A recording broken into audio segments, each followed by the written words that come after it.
Well, thank you so much for taking some time to talk with me today.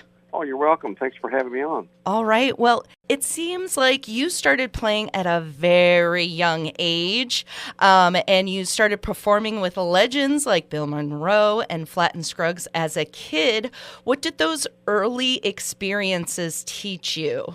Well, I'd never played with a band before that I walked on stage with Bill Monroe when I was 6. So that was my first experience to play with someone that, other than a family member like my dad and mom, So it was pretty exciting to hear a bass fiddle behind me driving the rhythm, and a guitar player and a fiddle player and a banjo player. It was pretty great, for a 6-year-old. That was that was that was fodder, and I was very excited about that. Then we moved to Nashville, to the Nashville area, a little town called Goodlettsville, and my dad took another job down in this area as a welder, and so we would go to the Grand Ole Opry. When he was home on weekends, we'd try to go to the Grand Ole Opry, which was down at the old Ryman Auditorium downtown Nashville, and got to meet Earl Scruggs backstage one night. I was just playing my mandolin, and he walked by and just stood there and listened to me play, and liked what I did, and had my dad, bring me down for an audition for their television show, and I made the audition, and you can see that now on YouTube all these many years later. It's pretty crazy, but I was 7 years old, But, those were formative years. Then I met the Stanley brothers, Ralph and Carter Stanley, and, got to be on their shows a couple of times there back in Kentucky when we were living there again. And so, it was really, seemed like every year something new would happen. I would meet a new person, or I would, grab a new instrument or a different instrument and learn to play it, So I was always trying to, trying to learn as I grew up. Oh, absolutely. And I bet, do you even remember when you knew music was your calling, or was that kind of just always, you think back and it just was always part of your life, and you just figured, well, this is what I'm going to do with my life. I love it. Well, my mom was a very dedicated spiritual Christian woman, and she always told me that I had been given a gift, that not everybody gets a gift, like that, and to always be true to it, be honest to it, and treat it as a gift, and it'll be good to you, because she said it was a God-given thing, and so I just trusted her and believed that, and it was true then, and it's true today, and I tell other kids the same thing. A lot of young people I get to meet, along the way, and if I hear them play, I'll let them know that it's definitely a gift that they have, but I just seem like I've always known it in the back of my mind, and I mean, when you're young like that, you don't think about making a living.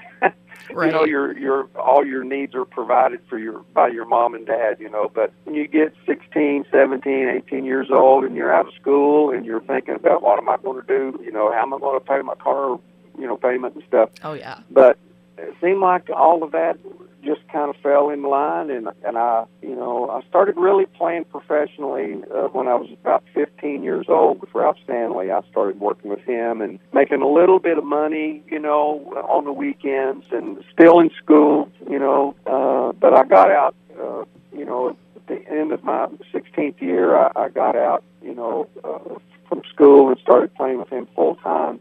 And he gave us a little more money. So me and Keith Whitley, we were just kids, friends that had met each other and was singing and playing some. And anyway, I don't know.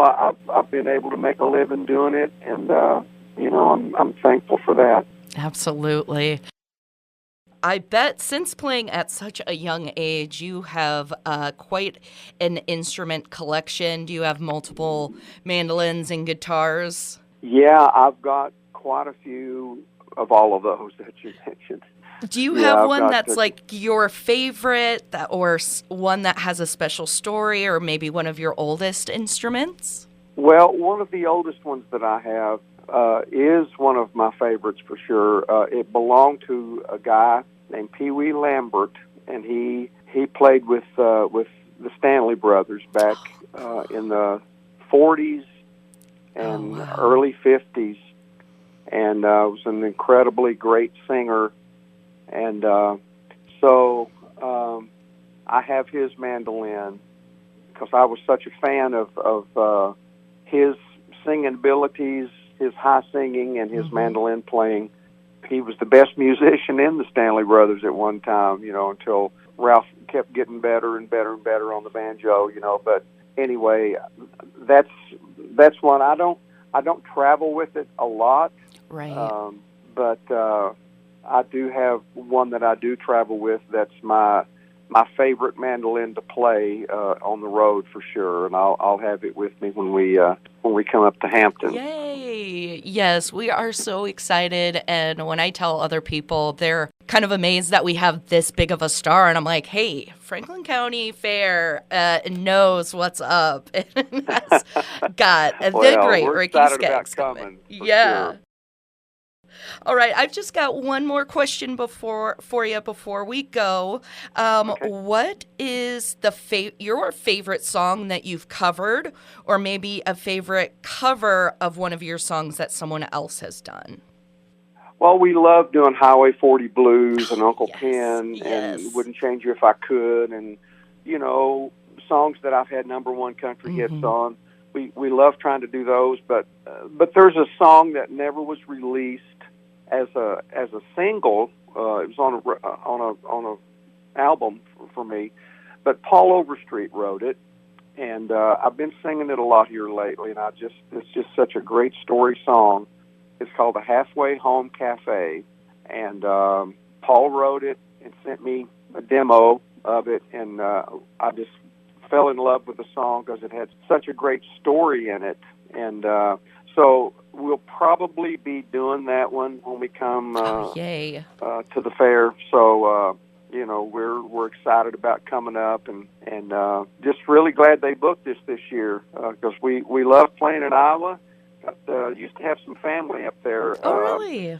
but I don't know if it was my mother's first cousin, and Okay. so I don't know if they're still around or their family's still around. But anyway, we look forward to coming to Hampton for sure. Thank you so much for talking with me today, Ricky. And we are super excited to have you here in just a few more days. It seems like it's coming up Yeah, quick.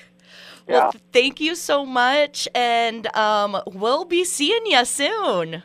Okay, thank you, Beth. Thank you. Bye-bye. Bye-bye.